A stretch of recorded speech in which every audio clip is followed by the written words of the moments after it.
আমি বললাম যে আমি চোখ বাঁধা অবস্থায় আপনাদের হ্যান্ডকাপ পরা চোখ বাঁধা, আমি আপনাদের কোনো হেল্প করতে পারবো না, আমি আই ফিল নার্ভাস, আমি কথা বলতে আমাকে চোখ খুলে দিতে হবে। তখন আসলে আমি তাদের সাথে কোনো কথাই বলতে পারছিলাম না। তো একটা পর্যায়ে তারা আমার চোখটা খুলে দেয়, এই ডিসি ইমরান বা আরো যারা ছিল, এই সন্তোষ ছিল, আমার পাশে একজন বিদেশি ব্যক্তি ছিলেন, তারা খুলে দিতে বলে। চোখ খুলে দেওয়ার পরে তারা সরাসরি আমার সাথে ডায়লগ শুরু করে। তো সন্তোষ চট্টগ্রাম ভাষায় আমার সাথে কথা বলতে শুরু করলো।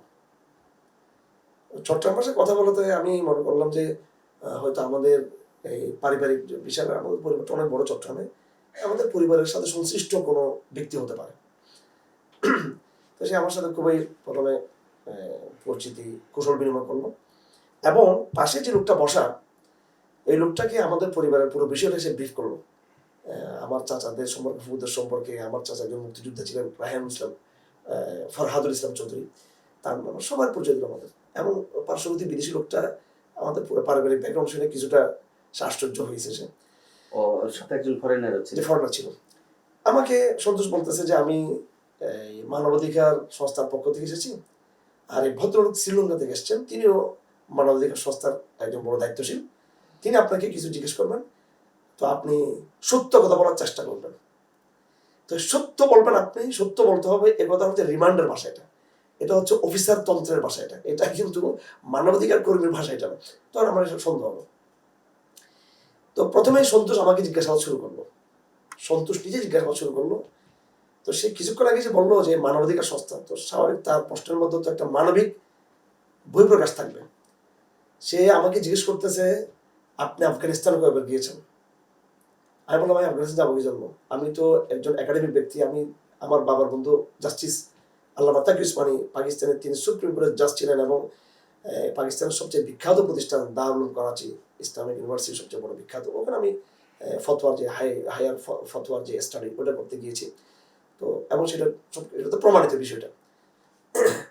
সে তখন আমাকে বলছে, আপনি মিথ্যা কথা বলতেছেন। তো একজন মানবাধিকার কর্মী, তার ভাষা আমি মিথ্যা কথা বলছি, এবং সে আমাকে ধমক দিচ্ছে এবং বলতেছে, আপনি যদি সত্য কথা না বলেন আপনার কিন্তু অসুবিধা হবে, তার ভাষা। এরপরে সে পার্শ্ববর্তী যে ফরওয়ার্ড ব্যক্তি, তাকে ইয়ে করলো যে উনি এখন আপনার সাথে কথা বলবেন। তো তার মুখে মাস্ক পরা ছিল, উনি বেটে করেছিলেন। আমি অলরেডি এর আগে আমাদের সাংবাদিক লেস ভাই সহ, কনক সৌর ভাই সহ, পিনাকি দা ছিলেন, আরো আমাদের ওলামারা ছিলেন। আমি একটা টক শোতে বলেছি এই যে ওনারা যে আসলে এই যে সন্তোষ শর্মা আর পার্শ্ববর্তী বসা লোকটা যে আসলে এই বাংলাদেশস্থ ভারতীয় দূতাবাসের উনি একজন বড় কর্মকর্তা, সম্ভবত তিনি, ওনাকে বলা হয় এডুকেশন মিনিস্টার, এবং গোয়েন্দা ভাষায় যেটাকে বলা হয় হয়তো স্টেশন ম্যানেজার বাংলাদেশের। এবং তার নামটাও আমি সম্ভবত পেয়েছি, সেটা হলো ডক্টর নীতিশ, ডক্টর নীতিশ, উনি গুজরাটের উনি। তো এই আমাকে এই ভদ্রলোক, অর্থাৎ যাকে শ্রীলঙ্কান বলে পরিচয় করে দিচ্ছেন, তিনি আমার সাথে কথা বলতে লাগলেন হিন্দি ভাষায়। আমি যতটুকু জানি শ্রীলঙ্কার নিজস্ব ভাষা আছে, এবং সিংহলী ভাষা। শ্রীলঙ্কার লোক হিন্দি ভাষায় কথা বলার কথা না, ইংরেজিতে তিনি কথা বলছেন। আমিও যতগুলো আমার সামর্থ্যের ভিতরে ইংরেজিতে তার সাথে আমি কথাবার্তা বললাম, এবং প্রায় 4 ঘন্টা ব্যাপী আমাদের এই ইন্টারভিউশনটা চলে, আমাদের জিজ্ঞাসাবাদটা চলে। তো ওই ভদ্রলোক, বিদেশি ভদ্রলোক আমাকে জিজ্ঞেস করলেন যে, প্রথম জিজ্ঞেস করলেন पाकिस्तान एम्बेसी से कौन कौन यहाँ आता है, आप पाकिस्तान से कौन कौन यहाँ आता है?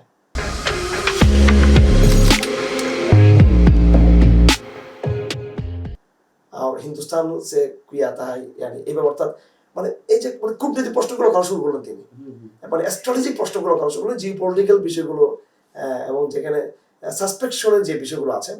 তা আমি অবাক হয়ে গেলাম যে আমি পাকিস্তান পড়াশোনা করতে গিয়েছিলাম 96-এ, এবং 99-এ প্রত্যাবর্তন করি, 2000 সালে আসলে বিয়ে শাদী করি। এর ভিতরে আজকে 2000 সাল থেকে আজকে 2024, 25 বছর পেরিয়ে গেছে। একদিনের জন্য, এক সেকেন্ডের জন্য, এক মুহূর্তের জন্য পাকিস্তান এমবেসির দিকে আমার যাওয়া হয় না। পাকিস্তান কোনো কর্মকর্তার সাথে, পাকিস্তান এমবেসি বা পাকিস্তান সংশ্লিষ্ট কোনো কর্মকর্তার সাথে আমার কখনো সাক্ষাৎই হয়নি আমার কোথাও। আর আমাকে বলা হচ্ছে যে এই ভদ্রলোক যে পাকিস্তান থেকে কারা কারা আসে, এমবেসির সাথে কারা কারা আসে, তোমার সাথে কি কি লিঙ্ক আছে পাকিস্তানের। তখন যেটা স্পষ্ট হয়ে গেলো তিনি পার্শ্ববর্তী রাষ্ট্রের তিনি।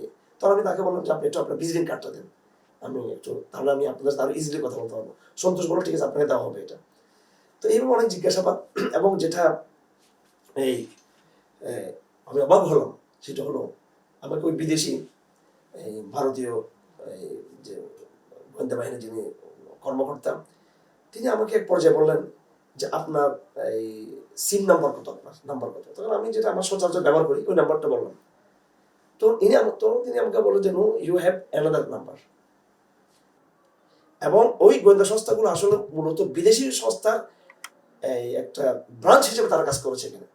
তারা সার্বভৌম স্বাধীন কোনো প্রতিষ্ঠান হিসেবে তারা কাজ করেনি।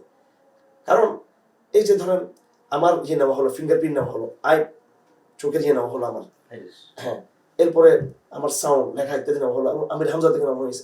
এভাবে যাদের নেওয়া হয়েছে যারা আমাদেরকে তারা যখন তথ্য নেওয়ার সময় কম্পিউটার পাশে বসাতো তখন তারাই নিজের গর্ব করে দেখা দেয়, দেখেন আপনার আগে অমুক আসছে, আপনার আগে অমুক আসছে, আপনার আগে সবার অনেকের প্রোফাইল তারা দেখাতো, শত শত প্রোফাইল তাদের এদের আমাদের অন্যান্য মুসলিম ভাইদের। তো এইসব তথ্যগুলো ইন্ডিয়ান কর্মকর্তারা এসে নিয়মিত সিটিডিসি রুম ওখান থেকে তারা নিয়ে যেতেন। এবং আমি মনে করি ডিবিতেও এটা হতো কাজটা, এবং তদারকির সময় র্যাবের যে অফিস ইউনিটগুলো ছিল সেম এই কাজগুলো হতো। অর্থাৎ দেশের জনগণের নাগরিকদের এই তথ্যগুলো বিদেশিরা নিয়ে যেত, যেটা আমার সাথে যেটা হয়েছে। উনি আমাকে চ্যালেঞ্জ করে বলতেছেন যে ইউ হ্যাভ অ্যানাদার সিম, আপনার কাছে আর সিম আছে আপনার কাছে।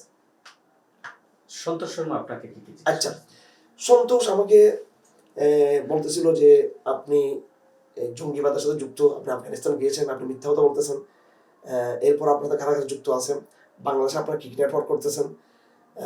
এরপর সে জামাত ইসলামীর বিরুদ্ধে কিছু বললো, এবং সে জিজ্ঞেস করলো যে আপনারা আগামী ইলেকশনে আপনার কার সাথে থাকবেন, সন্তোষ জিজ্ঞেস করতেছে।